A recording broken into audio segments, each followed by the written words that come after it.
Good morning again, everyone. Thanks for being here this morning. OAA Abatement Academy webinar. This is for updates to the OAA's terms and conditions for state agencies. If you're with the city or county, you're certainly welcome to listen along, but this particular webinar is going to be focused towards state agencies.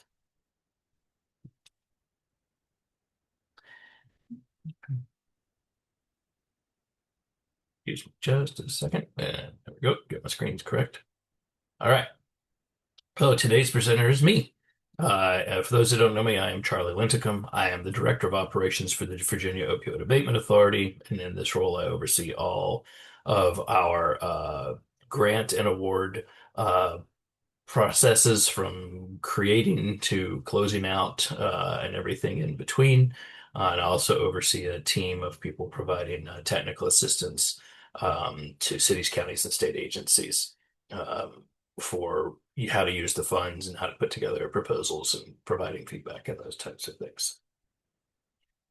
So, on today's agenda, I'm going to start with a real quick thing that's been a common question recently. Can OAA funds be used to attend the Virginia Recovery Conference? We'll also we'll review quickly the proposal window dates and those reminders, and a brief little chart on the updates for how the renewal budgets work in the portal now. And there's another webinar and slide deck that is already posted on our website if you need more details for that. And then we'll go into the updated terms and conditions and have opportunity for questions at the end. If you have questions as we go, um, please feel free to use the Q&A or the chat or hand raise, and we can can do the allow to speak whatever way is easier for you. So, most common question I think we've had from state agencies in the last couple of weeks is, can OAA funds be used to attend the Virginia Recovery Conference? So as it applies to state agencies, if you're a state agency with an existing OAA award, you may use your current performance period, the 25-26 performance period awarded funds to cover the costs under the following circumstances. If your awarded project contains a line item for training, professional development, conference attendance, etc., and unencumbered funds are available, you may use those funds to cover costs for attending the Virginia Recovery Conference. Note, you cannot move funds between awarded projects. They are all separate projects. You have a separate accounting requirement, and they need to remain separate. If you have an awarded project that does not have a line item as described above, and you have unencumbered funds available, you may submit an OAA budget change request form, which is available on our grants info page under the state agency tab. And OAA can determine if funds can be reallocated for conference attendance. But if OAA will not be providing additional funding for the current 25-26 performance period for this purpose, or to cover other items for a project if they happen to run short due to the use of funds for the conference. And also, if you're subscribed to our newsletter, just sent a newsletter out a few minutes ago that also contains this information along with links to the conference information, as well as links and resources for completing proposals for this proposal. All right, next, we've got the dates for our proposal window. We opened on March 20th. There was a webinar about the updates to the grants portal processes on the 24th. That is available on the Abatement Academy webpage. This is today's webinar. Once it's available, it will also be available on the Abatement Academy webpage. On the 19th of May, we have an open Q&A session and grants portal support. And then the proposal window closes on June 8th, and everything needs to be submitted by 11:59 p.m. that day in the portal. And then after that, staff will be reviewing and doing follow-up with the agencies. And we'll have our recommendations posted for our grants committee to consider for awards on August 7th. And then our grants committee will consider those proposals and recommendations on August 15th. Couple of reminders for your 26 and 27 proposals. Really start the process early. Any current awards that plan to continue their operations past September 30th are required to submit a renewal proposal. Any projects that do not will end, and any remaining funds will have to be returned to OAA. And those proposals must be submitted through the grants portal, and the proposals have to be signed by the agency head or their designee. Be sure to coordinate with your agency, finance, and/or budget teams to ensure accurate reporting of your current year award expenditures. As part of the renewal process, when you go in, you'll have to provide your current spending on the project year to date and where you expect to land at the end of the performance period. And that's how the system will calculate the carry forward available. So inaccurate reporting there can cause issues with final award amounts up for consideration. And also engage with your OAA liaison, especially if your agency has a project that might be scheduled to end at the end of this performance period to help determine if a renewal is needed. We've had some times where people have not renewed and then their project had expenses outside of the liquidation period after the grant ended, and then that creates a non-compliant project. So we want to make sure that the proper guardrails are in place to keep everybody on the right track. And if you are not sure who your OAA liaison is or your new agency, reach out to info@voaa.us and we'll get you set up. So this chart here is just a reminder on how the changes to the renewal budget steps. So as you go in, there used to be 3 tabs. There are now 7 by splitting things into smaller bites, basically. So you'll start off with your current year budget. And you'll start with current year personnel expenses if you have any. And then that's where you'll enter the amount spent year to date and then the projected amount for the end of the performance period. You do the same thing for the operating and capital, and then you do the same thing for your funding sources. And this on each line will help generate the potential carry forward available. Then you'll move into your upcoming and out year screens where you will elect how much of any carry forward you have that you want to use, and then what your overall request is of funding for the next year for the renewal year. You'll do that for personnel, for operating and capital, and for the funding sources. And then the last tab is just a read-only summary that kind of brings everything together in one place. There are also reconciliation tabs at the bottom of each screen to help show, what the system is seeing across all of the items that are being entered. Be sure that if you have carry forward and you want to use it, that you are requesting to use those funds, and that you are taking those amounts into account when requesting your 26 and 27 funds, because the combination of the two would be your total amount to operate. All right, now moving into updated terms and conditions for state agencies. And so these changes to the terms and conditions will be effective with the performance period 26-27 awards, which will start as of October 1st of this year. So they do not impact the current awards that you have. So context, Code of Virginia requires OAA to establish criteria and procedures for awards, establish requirements for submission of funding requests, and evaluate those requests with criteria established by the authority and the provisions of this article. The OAA's terms and conditions, and from a state agency standpoint, you should think of this primarily as the main MOU that sets out the standard terms and conditions for everything. There are some other standard terms and conditions in the appendix of each awarded project, but primarily that section is specific to the individual project. But the terms and conditions, the MOU, compile all of these things into one document for each award, and they are available on OAA's website and part of every award package. Purpose of the updates We have added into or incorporated into the award terms and conditions documents and the MOUs to establish or enshrine items, to enhance requirements and provide requirements in a central location. And these additions and incorporations were adopted by our board of directors in November of last year. So, as mentioned, these updates are effective for awards made by the OAA starting on or after October 1, 2026, which is the 2026-2027 performance period. Do not apply to the 25-26 awards. We wanted to get this information out early, provide time for state agencies to review before sending in any new proposals, and provide time for us to provide some resources like this webinar for you all. So, what are the new items?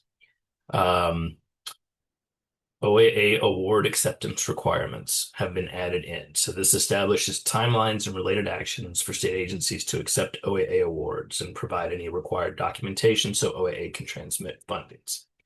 So if you get a new award approved for this upcoming year, for new awards, 90 days to formally accept the award. So that's signing the acceptance package, which in this case is the MOU, and 120 days to complete and submit all required documentation.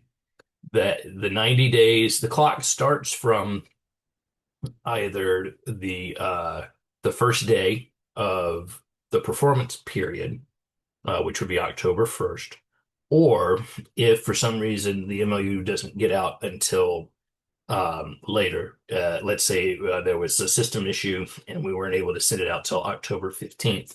That 90 or 120-day clock would start on October 15th.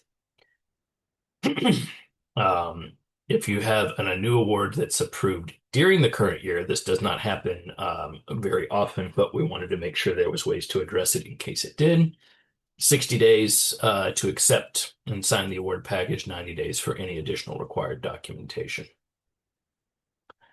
Current year award amendments is 60 days to accept and sign the MOU, 90 days for required documentation.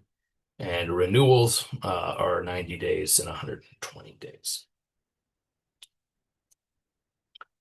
So what happens if these things are not completed in this timeline?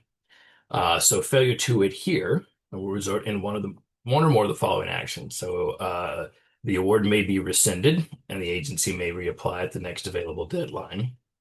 An extension request may be submitted that includes details of the circumstances requiring the extension to the OAA and for the executive director to consider. The executive director may also allow the award's performance period to continue and amend the award amount to 0 for the current performance period. If this was the case, the agency may then request funds again as part of the next available deadline.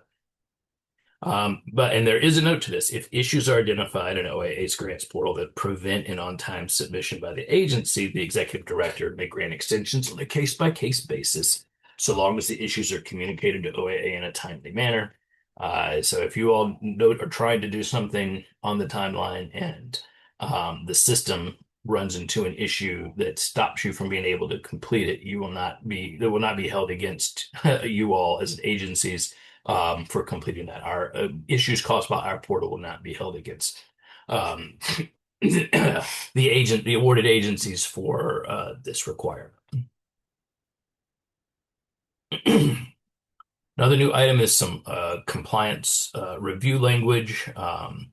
So in addition to our progress reporting that's provided through the amendment and renewal application processes and annual reports, the OAA will conduct outreach surveys, questionnaires, site visits, financial reviews, and/or performance reviews regarding the project.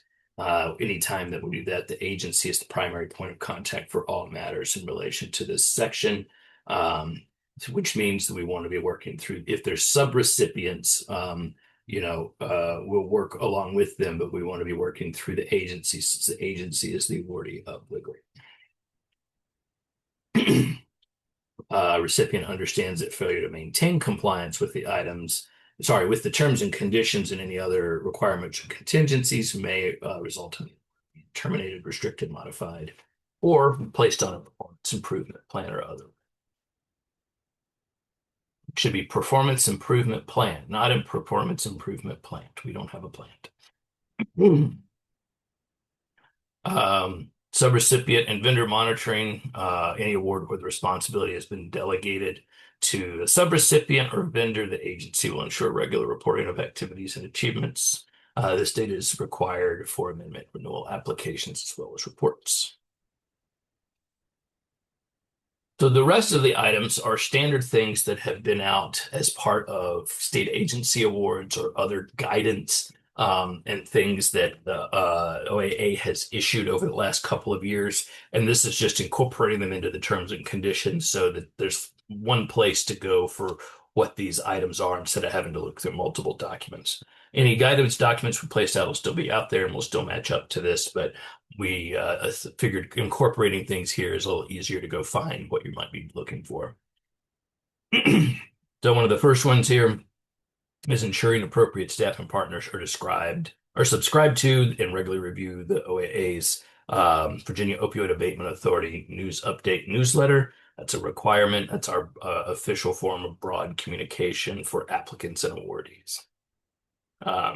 Notifying OAA of any potential changes, barriers, issues, or intentions related to a project as soon as practically possible so that OAA may provide guidance in how to proceed.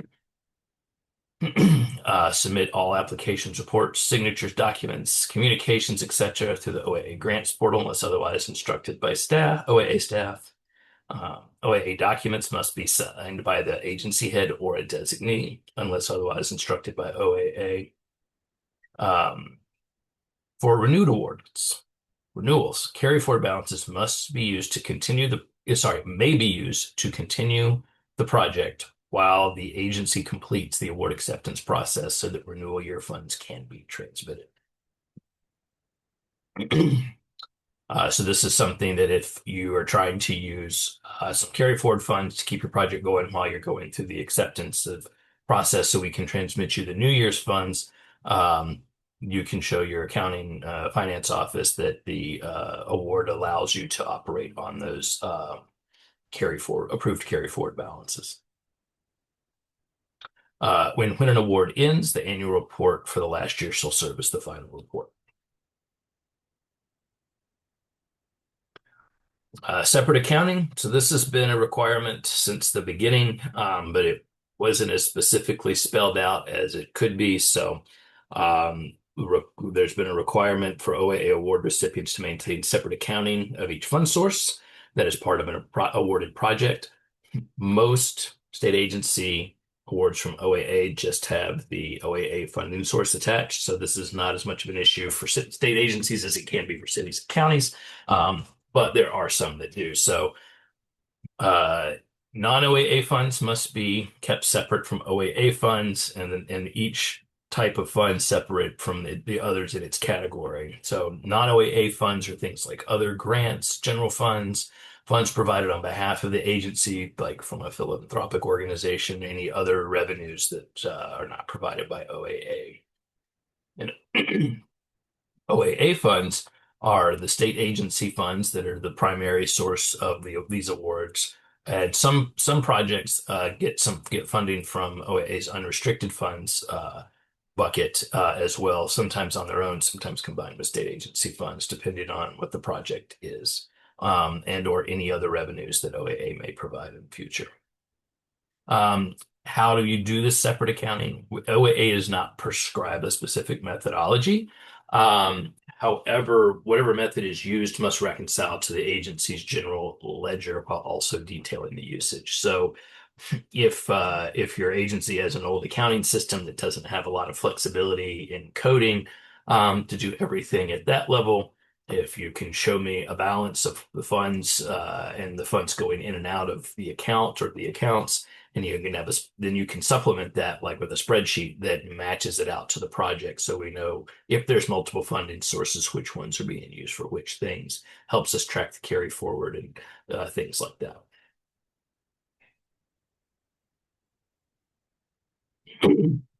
Renewals. This is just enshrining the things that are regularly required as part of the renewal. Renewal is acquired from the agency by the end of the proposal window each year, and it has to include a status update on the project, the amount spent year to date by expenditure category and fund source, the status of objectives, um, amounts achieved year to date for performance measures, and may also include amendments. If if your renewal has an amendment and like you're asking for additional funds for something, you're competing for whatever is above your renewal amount. Compliance at all times, you have to remain in compliance with the terms and conditions. Any amendments have to be submitted through the portal. Carry forward is only available as part of the renewal process. Um, Renewals must provide projected spending for all budget line items to calculate the carry forward available. Carry forward award amounts must be trued up after the end of the performance period with OAA and include a copy of the ledger. And carry forward must be expended or encumbered to 80% before additional funds will be transmitted. Uh, as far as this true up process, those of you that are familiar, we have had a carry forward true up report process that happened um, between the end of the performance period and the annual report itself being due. We are now combining those two into one report. So the carry forward will be handled. The carry forward true up will be handled as part of the annual report. And we'll do that all as one step. And then only have one due date to have to do that. We're in the process of getting that done in the system now. And hopefully that makes it easier on both you all and on us on getting things done and completed. Carry forward usage.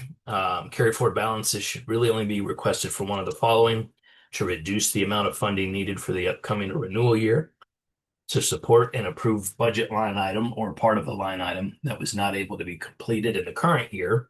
So that's one where, like, if purchasing something didn't get completed, so both the funding and the expenditure are going to need to move into the next performance period. Or to support a one-time purchase of an item or a service that is in the current scope of the project. Carry forward should not be used to expand the scope of the project because expanded scopes are a competitive thing and are part of the renewal process itself. um, should not be so there should be a that should be handled as part of the renewal, not as part of the carry forward process. Annual reports.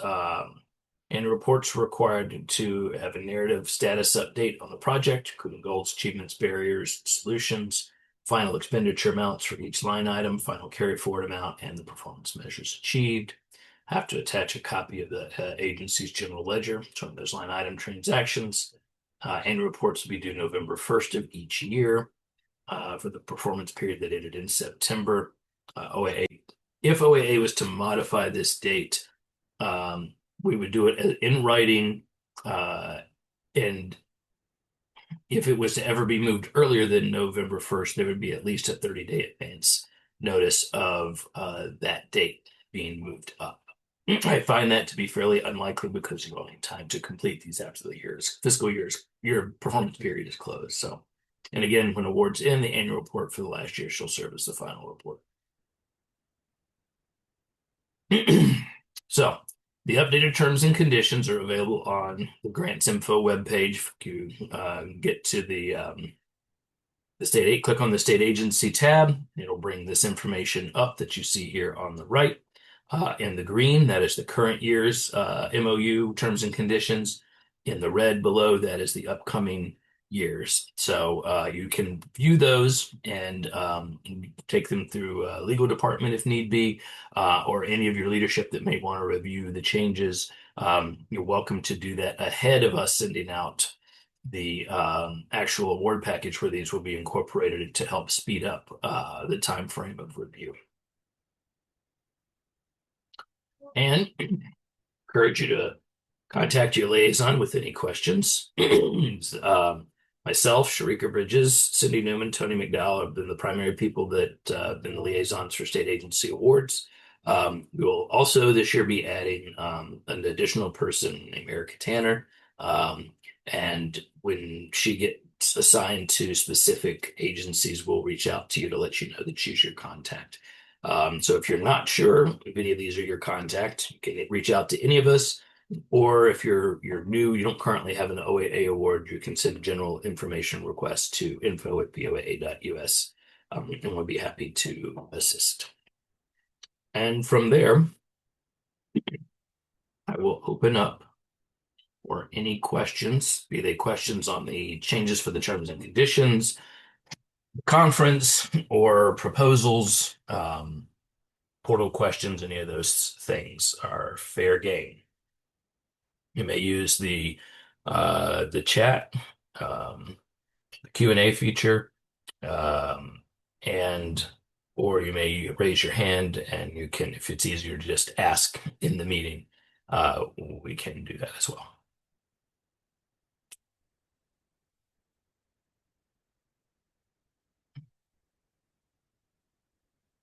And to be honest, I'm not even seeing the Q&A feature populated on here, so I would say questions in the chat if you want to type.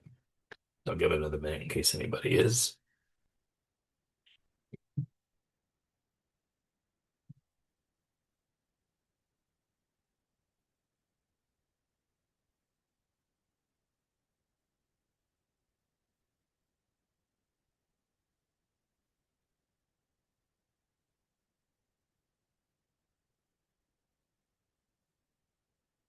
Seeing anything? Okay. No hand raises, no chat questions. So I appreciate everyone being here. And as you should get an email when the recording is available. We will also post it up on our Abatement Academy webpage and will be included in a future newsletter as well. Thank you all very much, and please reach out to us if you need anything.